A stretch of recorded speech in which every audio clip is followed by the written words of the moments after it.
উপন্যাসের ঝুলি ইউটিউব চ্যানেলে আপনাকে স্বাগতম।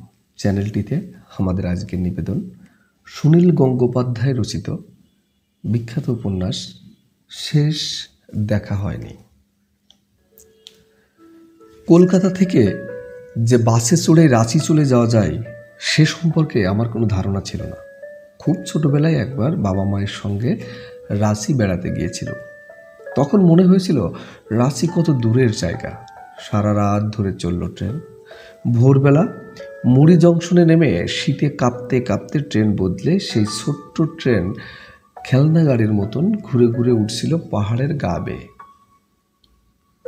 পাহাড়ের গায়ে মাখা ঘন জঙ্গল, হঠাৎ কখন একটা নেকড়ে কিংবা ভাল্লুক দেখা যাবে সেই অধীর প্রতীক্ষায় জানলা দিয়ে চেয়ে থাকতে থাকতে চোখ প্রায় ব্যথা হয়ে যাবার জোগাড়। তারপর আর আমার একবারও রাঁচি যাওয়া হয়নি। সেই জন্যে আমার কাছে রাঁচি খুব দূরের জায়গায় রয়ে গিয়েছিল। বন্ধুবান্ধবদের কাছে শুনেছিলাম রাঁচি এখন খুব কাছে এসে গেছে, প্লেনে ৩৫ মিনিটের মধ্যেই পৌঁছানো যায়। ট্রেনে গেলেও মাঝখানে বদল করার ঝামেলা নেই।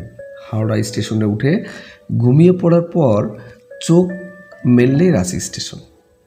ট্রেনের টিকিট কাটার সময় না থাকলেও কিচ্ছু আসে যায় না। ময়দানে মনুমেন্টের পায়ের কাছ থেকে ছাড়ে রাঁচির বাস। প্লেনে যাবার তো প্রশ্নই ওঠে না। ময়দান থেকেই যদি বাস ছাড়ে তাহলে আর হাওড়া ব্রিজ পেরিয়ে ট্রেনে ওঠার দরকার কি? চেপে বসলুম একটা বাসে। আমার দ্বিতীয়বার রাঁচি যাত্রা, বিশেষ একটি দায়িত্ব নিয়ে। দারুণ সৌভাগ্যের ব্যাপার এই যে আমার সিটটি জানলার ধারে। তপনের দেওয়া পলিথিনের প্যাকেটে মোড়া চৌকা কাশ্মীরি কাঠের বাক্সটি আমার কোলের উপরে। আমার পাশের সিটে বসেছিলেন একজন দক্ষিণ ভারতীয় ভদ্রলোক। এই গরমে নসি রঙের স্যুট পরা। ইংরেজিতে ছাড়া এর সঙ্গে কথা বলা যাবে না। দীর্ঘ ৮-৯ ঘন্টা ধরে কারোর সঙ্গে ইংরেজিতে আড্ডা মারতে গেলে আমার একখানা দাঁতও আস্ত থাকবে না। সে প্রশ্নই ওঠে না। ভদ্রলোক তার মাতৃভাষায় একটি ম্যাগাজিন পড়ায় মন দিলেন। আমি সঙ্গে বইপত্র পত্রিকা কিছুই আনিনি, সুতরাং প্রকৃতি দেখা ছাড়া আমার আর কিছুই করার নাই। আমার ঠিক সামনের সিটে বসেছেন এক তরুণী। জানলার পাশে বসা তরুণীটির ঘন কালো চুল, লাল রঙের ব্লাউজ পরা, ডান বাহু ও গালের কিছুটা অংশ ছাড়া আর কিছুই দেখতে পায়নি। কোনো মেয়ের পিছনের দিকটা দেখলেই তার মুখখানা দেখার অদম্য বাসনা কেন যে জাগে ঠিক বলতে পারলাম না। মেয়েদেরও কি পুরুষদের সম্পর্কে এরকম হয়? সকালের রোদ চচ্চড় করছে বাইরে। বাসটা কলকাতা শহরের মধ্য দিয়ে অনেকখানি এসে এখন ছুটছে দক্ষিণেশ্বরের দিকে। এখনও প্রকৃতি দেখার মতো কিছুই নেই। আমি মনে মনে বললুম, দেখব মেয়েটির মুখ, ঠিকই দেখব এক সময়। বাসটা তো মাঝে বেশ কয়েকবার থামবে। এটা সরকারি বাস। এ বাসে কোনো দাঁড়ানো যাত্রী নেই। এইসব দূরপাল্লার বাসে খুব গরিব লোকেরা চাপে না। ট্রেনের কামরায় মেঝেতেও অনেক লোক বসে থাকে। কারুর মুখে টিকিট ফাঁকি দেবার চাঞ্চল্যতা। আমি নিজেই একবার টিকিট চেকারকে দেখে বাথরুমে লুকিয়েছিলাম ১.৫ ঘন্টা। চলন্ত ট্রেনে নানা রকম নাটক ও গল্প হয়। সেই তুলনায় বাসযাত্রাটা বড় গম্ভীর আর কেজো ধরনের। প্রত্যেকবারই ট্রেনে ওঠার আগে আমার একটা ব্যাপার বেশ মজার লাগে। আগে থেকে সিট রিজার্ভ করে টিকিট কেটে রাখা আমার ধাতে নেই। আমার বাইরে যাওয়া মানেই তো উঠলো বাই তো কটক যাই। তখন একটি টুথব্রাশ সম্বল করে বেরিয়ে পড়া, স্টেশনে এসে যে কোনো একটা বারোয়ারি কামরায় উঠে বসা। কোন কামরায় একটু কম ভিড় তা দেখার জন্য আগে ছুটাছুটি করি। সেই সময় খানিকটা জুয়া খেলার মতো হয়। আমি যে কামরায় উঠি সে কামরায় এক ধরনের মানুষ, পাশের কামরায় আর এক সেট মানুষ। ২ কামরায় ২ রকম গল্প। আমি এই গল্পের বদলে ওই গল্পেও চলে যেতে পারতুম অনায়াসে। যে কামরায় উঠলুম সেখানে ৩-৪ জন লোকের সঙ্গে আলাপ করা হলো। ভাব হলো একজনের সঙ্গে এত ভাব যে তুই সম্পর্কে দাঁড়ালো শেষ পর্যন্ত। কিন্তু আমি অন্য কামরায় উঠলে হয়তো এদের সঙ্গে জীবনে দেখা হতো না। এই কামরায় একটা ছেলের সঙ্গে বন্ধুত্ব হলো, অন্য কামরায় হয়তো একটি সুন্দরী মেয়ের সঙ্গে প্রেম হয়ে যেতে পারত। আমার সবসময়ই ধারণা আমি যে কামরাতেই উঠি না সে কামরাতেই এক সুন্দরী শ্রেষ্ঠা লুকিয়ে থাকে। এরকম দূরপাল্লার বাসযাত্রার অভিজ্ঞতা আমার এই প্রথম। বাসেও কি সহযাত্রীদের সঙ্গে বন্ধুত্ব হয়? নিছক ভাষার ব্যবধানের জন্যেই আমার পাশের লোকটির সঙ্গে ভাব হবে না। লোকটি খুব একটা আলাপি বলে মনে হয় না। পিছন দিকে অনেকে মিলে হই হই করে কথাবার্তা বলছে। ওরা বোধহয় একটি দল, 4-5 জন মাঝবয়সী লোক, 2টি পৌর, একটি যুবতী, 2-3টি বাচ্চা। গ্রীষ্মকালেও কি কেউ রাঁচি বেড়াতে যায়? সামনের দিকে একেবারে দরজার পাশের সিটে বসেছেন 2 জন বিবাহিতা মহিলা। আমি উঠবার সময়ই ওদের দেখেছি, কিন্তু ওদের স্বামীরা কোথায়? এ পর্যন্ত ওদের সঙ্গে আর কেউ কথা বলেনি। সামনের দিকে বাকি সব সিটগুলোতেই পুরুষ, কিন্তু একটি 3-4 বছরের ফুটফুটে মেয়ে যে একটা বল নিয়ে বাসের মধ্যে ছুটে বেড়াচ্ছে, তার মাকে। একটি যুবক তাকে মাঝে মধ্যেই এই রুমি বলে ডাকাডাকি করে সামলানোর চেষ্টা করছে, কিন্তু বিবাহিতা মহিলার দুটির কাছে মেয়েটি একবারও যায়নি। ওইটুকু মেয়ে কি তার মাকে ছাড়াই যাচ্ছে? বালি ব্রিজ পার হয়ে বাসটি এবারে এসেছে দিল্লি রোডে। নামে দিল্লি রোড হলেও এই রাস্তাটা খানিক দূর গিয়েই আগেকার গ্র্যান্ড ট্রাঙ্ক রোডের সঙ্গে মিলে গেছে। সেই শেরশাহর আমলের রাস্তার পর দিল্লি যাবার কোনো দ্বিতীয় পথ আজও তৈরি হয়নি। দিল্লির রাস্তা দিয়েই কি রাঁচি যাওয়া যায়? আমার এত ভূগোলের জ্ঞান নেই। দেখাই যাক না। সামনের সিটের লাল রঙা ব্লাউজ পরা তরুণীর চুল উঠছে হাওয়ায়। তরুণী আমার ডাবল বয়সী যে নয় তা কে বলল? বেশি বয়সের মেয়েরা কি লাল ব্লাউজ পরে? আজকাল সবই চলে। মাথার চুল বব ছাড় দেওয়া, লিপস্টিক মাখা 60-65 বছরের মহিলা দেখা যায় না। যতক্ষণ ওর মুখ না দেখা যাচ্ছে ততক্ষণ তরুণী বলেই ধরে নিতে ক্ষতি কি? অনেক মেয়েই চুল ওরা পছন্দ করেন না। চলন্ত গাড়িতে আমি কোনো মেয়েকে হাত দিয়ে মাথা চাপা দিয়ে ধরে রাখতে দেখেছি। এই মেয়েটি যদি হাওয়া কিংবা রোদ্দুরের ছুতোয় জানলা বন্ধ করতে বলে, রোদ আসছে ঠিকই, এদেশের ফর্সা মেয়েরা রোদে খুব ভয় পায়। মেম সাহেবরা শুনেছি রোদ দেখলেই খুব আবেগ খেলপানা করে। যে কোনো চলন্ত যানের জানলা বন্ধ থাকলে আমার আবদ্ধে আনন্দ নষ্ট হয়ে যায়। খোলা জানলা কোনোই রাখার মজাই আলাদা। রোদ তো দূরের কথা, বৃষ্টিতেও আমার জানলা বন্ধ করতে ইচ্ছে করে না। আমি একটা সিগারেট ধরাতেই আমার পাশের লোকটি ম্যাগাজিন পাঠের জ্ঞান সঞ্চয় বন্ধ করে আমার দিকে তাকালো। এই লোকটি ধূমপান বিরোধী আন্দোলনের নেতা নাকি? ইংরেজিতে আদেশ করলে আমাকে সিগারেট ফেলে দিতেই হবে, কিন্তু অনেকটা রাস্তা। আমি সবাই জিজ্ঞেস করলুম, ডু ইউ মাইন্ড? লোকটি 4-5 বার মাথা দুলিয়ে বলল, নো নো নো নো। তারপর মিষ্টি এসে বলল, see you, I forget to buy, may I borrow one from you? তাকে একটি সিগারেট দিয়ে আমি ধন্য হয়ে গেল। এরকম উপকারী সিগারেট খরচ আগে কখনো করিনি।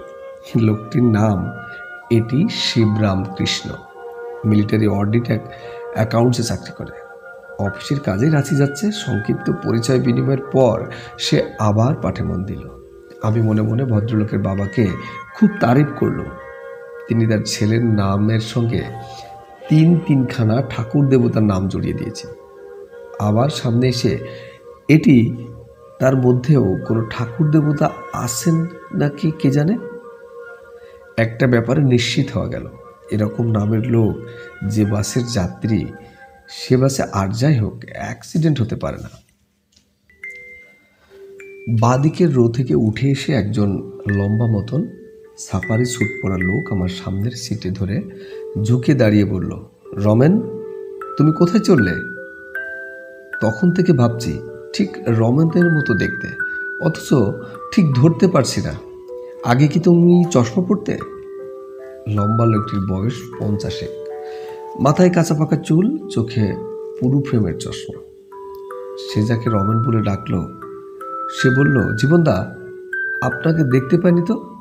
আমি যাচ্ছি ঘাটশিলায়। হ্যাঁ, তোমাদের তো ঘাটশিলা একটা বাড়ি আছে। অনেকদিন আগে আমি একবার গেছিলাম, তখন তোমার বাবা। জীবনদা, আপনি কতদূর যাচ্ছেন? রাঁচি। আমার ছেলে তো সেখানে পড়ে। কীরকম পড়াশোনা করছে কে জানে। মাঝে মাঝে একটু খবর না নিলে। আজকাল যা ড্রাগের উৎপাত। আমি মনে মনে হাততালি দিয়ে উঠল, যেন নিজের কাছে একটা বাজি জিতেছি। রমেন যখন জীবনদা বলে ডাকছে, তখন রমেনের বয়স বেশি নয়, তাহলে তার স্ত্রী তরুণী হতে বাধ্য। ঠিক ধরেছিলাম। জীবন নামের ব্যক্তিটি কিন্তু রমেনের পাশের তরুণটির সঙ্গে একটা কথাও বলল না এ পর্যন্ত। সে কি রমেনের স্ত্রীকে চেনে না? রমেনও আলাপ করিয়ে দেয়নি? রমেন বলল, আমি যাচ্ছি ঘাটশিলায়। আমরা যাচ্ছি বলেনি। তবে কি ওই মেয়েটি রমেনের স্ত্রী নয়? ওরা দুজন আলাদা, অচেনা? কিংবা রমেন কোনো পর স্ত্রী বা বান্ধবী কিনে বেড়াতে যাচ্ছে ঘাটশিলায়?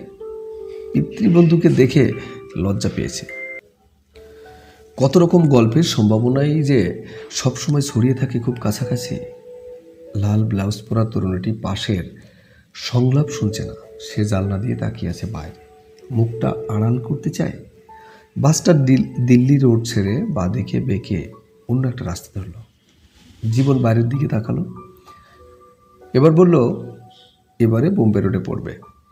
এটা কানেক্টিং রোড। আমি আগেবার যখন গেছিলাম তখনও মাঝখানের ব্রিজটা হয়নি। রমেন জিজ্ঞেস করলো, লাঞ্চ ব্রেক কোথায় দেবে?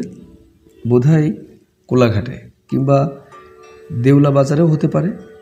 বেলা তো বেশ হয়নি, এখন মোটে 10:30। কোলাঘাট পৌঁছে যাবে 11টা, 11:30টার মধ্যে। তা অবশ্য হলো না। কানেক্টিং রোড ধরে কিছুটা যেতেই বাসটা জ্যামে আটকে গেল। একেবারে নিথর নয়, কচ্ছপ গতি। পাঞ্জাবি কন্ডাক্টর হলে এ সময় নিচে নেমে গিয়ে চেঁচামেচি করত। বাসের গা চাপড়াতো, অন্য গাড়িগুলোর উদ্দেশ্যে দুর্বোধ্য গালাগালি ছুড়ে বেশ জমিয়ে তুলত ব্যাপারটা। কিন্তু স্টেট বাসের ড্রাইভার, কন্ট্রাক্টররা বাঙালি। তাদের প্রায় প্রত্যেকের মুখে এমন একটা ভাব যেন তারা ভুল চাকরি করছে। তাদের রাষ্ট্রপতির সেক্রেটারি হবার কথা ছিল। আমাদের এই বাসের কন্ট্রাক্টরগুলি মুখখানা বিশেষ গোমরা, কিংবা মুখের গড়নটা এরকম। সেই যে কথা আছে না, হাস্য কেন মামুনি? ওমা, আমার মুখখানায় যেমনি। কন্ট্রাক্টরটি দরজা খুলে দূরের মাঠ দেখছে। রুমি নামের বাচ্চা মেয়েটি সেই দরজা দিয়ে একবার নেমে যাবার চেষ্টা করতেই 2-3 জন লোক একসঙ্গে চেঁচিয়ে উঠল, আরে আরে, ধর ধর! কন্ট্রাক্টরটি তবু নিরুত্তাপ। আহ, ও বোধহয় আজ বাড়িতে বউয়ের সঙ্গে ঝগড়া করে এসেছে। বোম্বে রোডে পৌঁছাতে 1 ঘন্টা লেগে গেল। ততক্ষণে ঘামে আমার জামা ভিজে গেছে। নতুন টিনের মতো চোখ ধাঁধানো রোদ। আকাশে মেঘও নেই, আবার ঝকঝকে নীল রঙও দেখা যায় না। কবিরা সম্ভবত একেই বলে বারুদ রঙের আকাশ। এবছর গ্রীষ্ম অতি কঠোর। এর মধ্যেই শোনা যাচ্ছে খরার আশঙ্কা। উড়িষ্যার লাহা হারগুন্ডিতে মানুষ না খেয়ে মরছে। মানুষ মরে গেলে তবু খবরের কাগজে কিছু বেরোয়, আর গ্রামগঞ্জে যেসব লোক, লক্ষ লক্ষ মানুষ আদমরা হয়ে থাকে, তাদের কোনো খবর নেই। এবারে একদিনও ভালো করে কালবৈশাখী হলো না। বৃষ্টির নামগন্ধ নেই। বঙ্গোপসাগরের মেঘ কি এদিকে রাস্তা ভুলে গেল? বাঁকুড়া, পুরুলিয়ায় শুরু হয়ে গেছে দক্ষিণের নিরুত্তাপ। টিভিতে দেখছিলাম কঙ্কালসার মানুষের লাইন। আমার নিজের বেশ খিদে পেয়ে গেছে বলেই কি ক্ষুধার্ত মানুষদের কথা মনে পড়ছে? টেস্টও পেয়েছে খুব। সঙ্গে একটা জলের বোতল আনা উচিত ছিল। দূরপাল্লার যাত্রায় চুপচাপ বসে থাকতে থাকতে খিদে পেয়ে যায়। কিছু বাদাম, বিস্কুট, ফলমূল নিয়ে আসা যেত না এসে, কিন্তু প্রত্যেকবারই আমার এই ভুল হয়। আগে কিছু মনে পড়ে না। পেছন দিকের দলটি স্যান্ডউইচ খাচ্ছে, তাদের কাছে জলের বোতলও আছে। আমার গলা শুকিয়ে কাঠ, ওদের কাছে একটু জল চাইলে কি দেবে? যদি না দেয়, জল চাইলে কি কেউ প্রত্যাখ্যান করে? এদেশের লোকেরা এখনও জল দেওয়াটা পুণ্য কাজ মনে করে না। ঠিক তাও তো নয়। বিহারের হরিজনদের কুয়ো থেকে জল তুলতে দেওয়া হয় না। জল চাওয়ার মতন বেয়াদবি করলে হরিজনদের বস্তি পুড়িয়ে দেওয়া হয় যখন তখন। অবশ্য আমাকে দেখে ওরা হরিজন ভাববে না নিশ্চিত, কিন্তু আমি চাইবার পর ওরা জল দিলেও যদি মুখটা বেজার করে থাকে, এই সব ভাবতে ভাবতে আমার আর জল চাওয়া হয় না। দিল্লি রোডের তুলনায় বোম্বে রোড বেশ সবুজ, দুদিকে বড় বড় গাছ। চাষের জমিতে এখনো ধান রোয়া হয়নি, ধুধু করছে মাঠ। এদিকে ভালো ডাব পাওয়া যায়, এক একটা রাস্তার মোড়ে বাচ্চা ছেলেরা ডাব বিক্রি করছে, কিন্তু আমাদের বাস কোথাও থামে না। ডাবগুলো দেখে টেস্টটা আরও বাড়ে। রুমি নামের মেয়েটির বলটি চলে এসেছে আমার পায়ের কাছে। এই ছটফটে মেয়েটি একটুক্ষণ চুপ করে বসে থাকতে পারে না। এই গরমেও সে একটু দমে যায়নি। তার মাথা ভর্তি কোকড়া চুল, টলটলে দুটি চোখ। বলটা নেবার জন্য সে দাঁড়ালো আমার কাছে এসে। তার গাল টিপে আদর করতে ইচ্ছে করে, আবার ভয়ও হয়। বাচ্চাদের মোটেই বিশ্বাস নেই, ওদের পছন্দ অপছন্দ অতি অদ্ভুত। কাকে যে কখন অপছন্দ করে বসবে তার ঠিক নেই। ওকে আদর করতে গেলে ও যদি আমাকে মহিষাসুর ভেবে বসে। আমি বলটি ওর হাতে তুলে দিতেই ও বলল থ্যাংক ইউ। ব্যাপারে ওইটুকু মেয়ের মুখেও ইংরেজি। আজকাল থ্যাংক ইউ এর 4টি চলন হয়ে গেছে বটে। একজন নামকরা গায়ক আমাকে একদিন বলেছিল, আজকাল স্কুলের ছেলেমেয়েদের অটোগ্রাফ দিতে ইচ্ছে করে না, কেন জানো? দিলেই তারা থ্যাংক ইউ বলে। শুনলেই কেমন যেন গা গুলিয়ে ওঠে। আমি তর্ক করার ঝোঁকে বলেছিলাম, থ্যাংক ইউ এর বদলে কি ধন্যবাদ বলবে? সেটাও কেমন যেন পাকা পাকা শোনাবে না। তিনি বলেছিলেন, তারই বা দরকার কি? আগে অল্প বয়সীরা লাজুক লাজুকভাবে মিষ্টি করে হাসতো, সেটাই তো যথেষ্ট ছিল। এখন মা বাবারাই বাচ্চাদের শিখিয়ে দেয়, থ্যাংক ইউ বলো, থ্যাংক ইউ বলো। ইংলিশ মিডিয়ামের শ্রাদ্ধ। রাস্তার পাশে তেউলঠি নাম লেখা দেখেই আমার মন উৎফুল্ল হয়ে উঠল। কোলাঘাট আর বেশি দূরে নয়, সামনেই ব্রিজ। রূপনারায়ণ নদীটি আমার বড় প্রিয়। গত বছরে এখানে শরৎচন্দ্রের বাড়িতে একটা রাত কাটিয়ে গিয়েছি। কোলাঘাটের ইলিশ, তবে এখনো বর্ষা নামেনি, ইলিশের স্বাদ হয়নি। ব্রিজে ওঠার আগেই বাসের গতি স্লথ হয়ে এলো। জানলা দিয়ে দেখলাম সামনে প্রচুর গাড়ি, উল্টো দিক থেকে কোনো গাড়ি আসছে না। আবার জ্যাম। এই ড্রাইভারগুলো এত পাজি, ব্রিজের উপর ওভারটেক করা নিষেধ, তাও মানবে না। রাঁচি পৌঁছাবের কথা সন্ধ্যাবেলায়, এরকম বাধা পড়লে তো মাঝরাত্রি হয়ে যাবে। তখন যে বাড়িতে আমার ওঠার কথা, সেই বাড়ি খুঁজে পাবো কি করে? শরৎ সেতুর সিকিবাগ ক্রস করেই আমাদের বাস থেমে গেল। একেবারে স্টার্ট বন্ধ করে ড্রাইভার নেমে পড়ল, আমিও নামলাম। ওই স্টিলের বাক্সের মধ্যে বসে থাকার বদলে নদীর হাওয়া খাওয়া ভালো। তার চেয়েও আগে দেখা দরকার জ্যামটা কিসের জন্য। চৌকা বাক্সটি সঙ্গে নিয়ে নামতে হয়েছে। তপন বলে দিয়েছে ওই বাক্সটি কোনো সময়ে কোনো ক্রমেই হাতছাড়া করা চলবে না। বাক্সটিতে একটি ছোট্ট পেতলের তালা লাগানো। এর মধ্যে কি আছে তা আমাকে বলা হয়নি। তা বলে গয়না টয়না বা টাকা পয়সা আছে বলে মনে হয় না। খুব বেশি দামি জিনিস হলে তপন বিশ্বাস করে দিত না আমার হাতে। না, তপন আমাকে চোর মনে করে না মোটেই। আবার খুব বেশি দায়িত্ব সম্পন্ন মানুষ বলেও মানতে চায় না। সম্ভবত এর মধ্যে দরকারি কাগজপত্র আছে। আজকাল ডাক বিভাগের উপর লোকের ভরসা কমে গেছে। দিকে দিকে চালু হয়েছে কুরিয়ার সার্ভিস। আমিও সেরকম একজন কুরিয়ার। এই বাক্সটি রাঁচিতে তপনের বড় মামার হাতে পৌঁছে দিতে হবে আমাকে। তার বদলে রাঁচি যাওয়া আসার ভাড়া ও 250 টাকা হাত খরচা। এই বাজারে এতটাই বা কে দেয়? আমারও ফোকটে রাঁচি যাওয়া হয়ে যাবে।